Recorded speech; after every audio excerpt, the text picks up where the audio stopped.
Como le anunciamos antes del corte, internos del reclusorio de la capital pusieron a la venta un panqué navideño elaborado como parte de su capacitación para el trabajo. Veamos.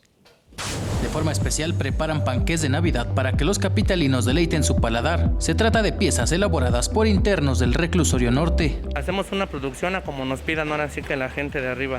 Nos piden alrededor de 40, 60, 80 piezas de panqué navideño.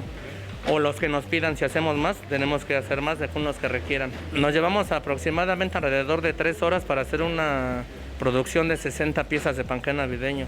Con sus 8 años de experiencia como panadero dentro del reclusorio norte, Sebastián nos comentó el proceso que realiza para la creación de estos panqués. Lleva nuez, lleva color amarillo, huevo, aceite, leche.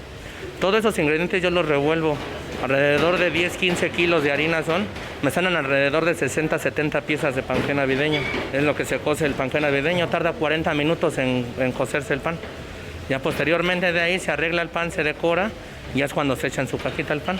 En estas actividades de panadería laboran actualmente 118 hombres y mujeres de los reclusorios preventivos varoniles Norte, Oriente y Sur, la Penitenciaría de la Ciudad de México y el Centro Femenil de Reinserción Social Santa Marta Catitla, y son ellos quienes elaboran este típico bizcocho navideño.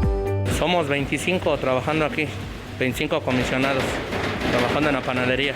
Cabe destacar que en este espacio también elaboran pan de muerto y roscas de reyes dependiendo la temporada. De igual forma, hacen cerca de 20,000 bolillos diarios para consumo interno en el reclusorio. En cuanto a los panqués, se entregan en contenedores también elaborados en el reclusorio norte y están a la venta en Avenida José María Izazaga número 29, en la Colonia Centro, en la Alcaldía de Cuauhtémoc. Esta actividad se lleva a cabo en colaboración con la Secretaría de Educación Pública del Gobierno Federal y la Secretaría de Trabajo y Fomento al Empleo de la capital, con el propósito de reivindicar el derecho de las personas privadas de la libertad a la educación y al trabajo.